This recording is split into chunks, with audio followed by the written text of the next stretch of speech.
The blacks, when I was growing up, if something happened, they would help one another Right. until they could get back on their feet. Hopefully it'll be like that again as a Oh, mainstream. I don't see how, but okay. What's wrong with the blacks? I mean, you tell me, you're black. What? You tell me. But you don't know what's wrong with them? You're Jewish, you're supposed to know. I'm Jewish, Remember, for sure. you have a brain to... There's a lot of black Jews, too. Oh, so tell me what's wrong with the blacks. Not all, but most. Then I want to ask you about the black Jews. Yeah, I think you're talking about the American black experience, right? Because there's And black the people. South Africa black experience. Well, They're a mess over there, too. it's true, but a different kind of mess, Yeah. right? But I think you're more so referring to the American, yeah. the black Yeah. American experience. You do have a population that suffered a great deal, and that lost their identity for the most part. Most people of color in the Americas, even in the Caribbean and in South America, don't know where they come from. What was their tribe? What was their nation? What does it mean to be African American? Africa is a continent. It's not a country. It's not a people. And American is a modern experience. But where are they really coming from? So I think there is a trauma here that was created where identity was stolen, and when they've been suffering for many, many generations, and now all of a sudden in our time, we're living in a time where there's equal rights, and there are people who are getting out of that suffering and coming back to society. But there are people who are still living as victims, right? And that exists also within the Jewish community. When I talk a lot about empowerment to a lot of Jews who live as victims, they translate that as victim blaming. So maybe when you're giving criticism of your community and you're saying, hey, you shouldn't be victims anymore. You have every potential to be able to succeed. Stand up, work, make the world better, make yourself better. That's, I think, overall your message. Then a lot of people might see that as victim blaming because they're still living in a psychological framework of being victims. So if that's true, the reason that they act that way about the loss of identity, right? Why didn't I see that growing up? Because when I was growing up, black people were very independent people. And they didn't they weren't into the black thing. They were just living. And they knew that there was good and bad in all cultures. And they didn't even want us, if the kids were bad, they didn't want us to hang out with the kids or their parents because they knew that the parents were no good because the kids are what the parents are. They had their own businesses, they did all kind of stuff. And they didn't have a sense of blaming and feeling like they lost identity. Why didn't they feel that way? I wasn't taught that. Why didn't they feel that way then? Why did they only start feeling that way when the civil rights movement started? Because prior to that, they treated everybody the way they would like to be treated, no matter what color.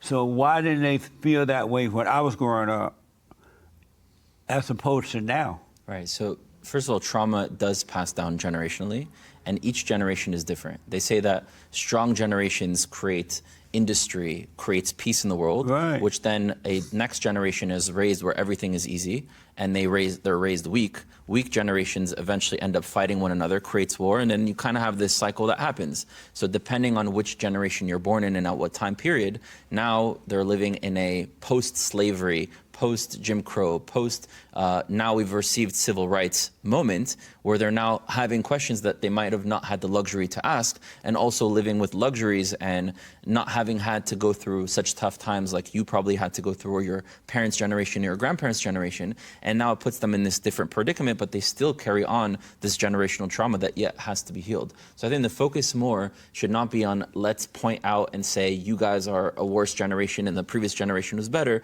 but more so where's the source of where this suffering is coming from? And let's not just react to the symptoms, let's go to the source in order to correct it. I think that's more the fundamental question. I think the blacks got a different kind of problem. I think, do you realize the worst thing that ever happened to the black was the civil rights movement? Do you see that? I do. Well, it depends what we mean by the civil rights movement. You know, of the course. Martin Luther King trip. Yeah, but I would say most people. The worst thing that ever happened to them was that movement because they were not like that prior to that movement. Mm-hmm. So I think most people, when they hear civil rights movement, they hear black people have equal rights.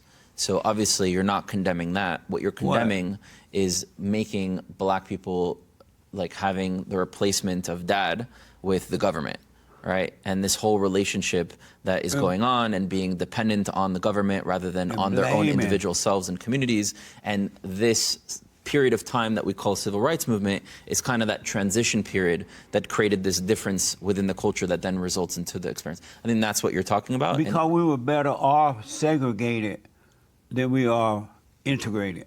You think it's because of integration that there's bad things? Absolutely. Well, explain that to me. Because once they forced the white people to let them into their schools, their neighborhoods, their own private businesses, they forced that, and it built a sense of entitlement. And the government started giving them free money, saying that, you know, if you don't have a man in the home, we're going to take care of you and your children. And it just forced a sense of entitlement. And then the black politicians and the liberal white politicians and some of the right-wing conservatives, they started pretending that they loved the blacks. And so they started to say, well, it's racism. We're going to take care of you black people. We're going to do that. It just built a sense of entitlement. It got worse. Even with Martin Luther King Jr., a socialist trader, he, even though he was a Republican, the report is that he was a Republican, he joined the Democratic force under Lyndon B. Johnson, and they agreed to give blacks this and that, but they also agreed to let the black people start to be the leader of the blacks. Vote for me, I'm black, I do that. It's just been a sense of entitlement ever since then. So I'll agree with the second part, and I'll disagree with the first part. What part you disagree with? I'll say that I don't think the negativity came from integration, but more so how integration was done. And you could have had integration in a way that wasn't forceful. Right. That Let wasn't it happen done in naturally. that. Yeah. It was already happening. So you're not that way. against the idea that we integrate. You're against how it was done. Forced integration. Okay. So on that, we're fine. I don't think anyone should be forced to integrate, but we should have equality. We should have integration. We should be able to see each other as human beings, as brothers and sisters, as both here in a certain period of time in a certain land, working together to elevate the human experience, to make life better for one another, to respect law and order. And I think that's regardless of the amount of pigmentation that you have in your skin. What are civil rights? What are they? So I'm not American, but civil rights, from my understanding, having lived a large period of my time here, is the right that human beings who live as U.S. citizens should have, you know, the right to freedom of speech, the right to expression, the right to videotape, the right to bear arms. But the blacks always said they want. Well, they didn't have like all rights, right? They didn't have the right to vote. You know, you had a certain percentage of But of the women didn't votes. have the right to vote, and we were better off. You think? Yeah. You think women shouldn't have the right to vote? Absolutely. The worst mistake the country ever made. I don't know if I'll was to agree. allow I don't know women if to I'll agree vote. with you on that one. What? I don't know if I can agree with you on that one. I You do think think- women should have a right to vote. Really? Yeah. Why? Look how they so crazy. Well, are they crazy because they have the right to vote? You know, they're crazy because Satan is their God. Okay, well, to Is some, that not to true? all. Kung na ako'y dagan, ako'y pa-check up ako mamaya. They're crazy because Satan is their God. Okay, well, to Is some, that not to true? all. Well, say you can. First of all, we have different views of Satan, but going off of your definition, if Satan was the God, it's not just the women. There's some men who also see that person or that entity as their God. So it's not Right, the but- fact that they're female or male. It's the fact that some people have a wrong perception of morality. Well, men get the idea that Satan is their God because they got it from their mothers. They become like their mothers. If you notice, men act just like women. Any man that has anger is a woman. He act like his mother because you become like what you hate, right?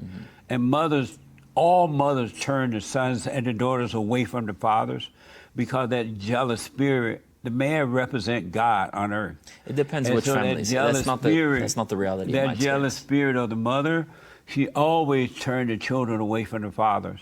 And so the boys and the girl become angry, and as a result, becoming angry, which is the nature of the mother, they become like what they hate. I think you're expressing a truth from your experiences. No. Yeah. Oh, yeah, it did happen, Yeah. but it happened to every human being on the planet. It didn't happen to me and to a lot of the people that I know. That's my why mom God- is a very strong, God-believing woman. Oh, Lord. Who definitely. Those are the worst ones. Why? But let me ask you this first, and then I answer that. Sure. Whenever a woman says she believes in God, you better run.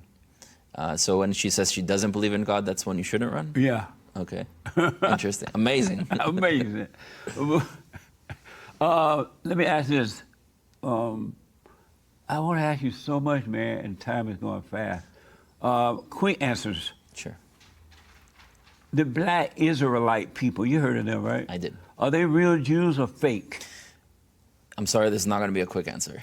You're touching on a topic that's very dense, and I have to break down a few things in order to get there. Okay. So I talked to you earlier about there being 12 tribes, and there being 9.5 tribes that are missing as a part of the family of Israel.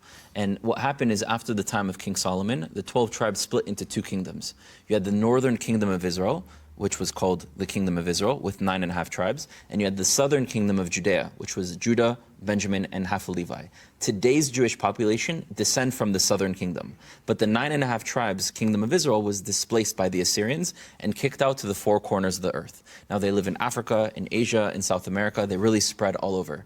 And part of a project that I've initiated years ago. It's called We Were Never Lost, which is to find these communities and reintegrate them into Israel. So we've been working on a documentary series on these communities, particularly in Africa. That's our season 1. Season 2 will be in Asia, season 3 in South America. Now, over the past 5 years, we've been to Nigeria, Uganda, Tanzania, Zimbabwe, South Africa, Madagascar, Ethiopia, and Ivory Coast, finding descendants of these Israelite communities who are still practicing Judaism, doing the Jewish laws, preserve their identity, are being, by the way, persecuted for being Jews, blamed for running the economy and running the governments and running the societies, the same thing that Jews get blamed everywhere else. Now, what's interesting in the Black Hebrew Israelite experience is if you look at the large percentage of the transatlantic slave trade, a large percentage came from the Igbos in Nigeria, right, in West Africa. About 30% of the trade came from the Igbo population, meaning you had other Black Africans selling particularly the Black African Igbos, which descend from the tribe of God and from the Jewish people,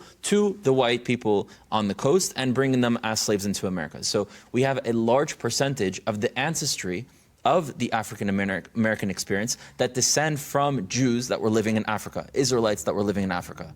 Now, in the 80s, you had a movement of a lot of Black people identifying as Jews, and they went to the Jewish leaders in New York, the Sephardi Jewish rabbis, the Ashkenazi Jewish rabbis, and they said, hey, we believe we descend from your people, let us in. If we got to convert, we'll convert, find a way, we want to be part of our family. And unfortunately, my community, the Jewish people, the mainstream Jewish family, rejected them. And as a consequence to that, you had a break-off community that said, well, if they're rejecting us, and we know that we are Hebrews, it must mean that they're not Hebrews. And the only people who are willing even to listen to them are the Farrakhan's, who come with this replacement theology, and they're the fake Jews, you're the real Jews, they're the white devils, they finance black slavery, all the nonsense of Farrakhan that we know. But that's the only person who's willing to engage them and validate their identity. And so you mix this evil mentality with a seed of truth.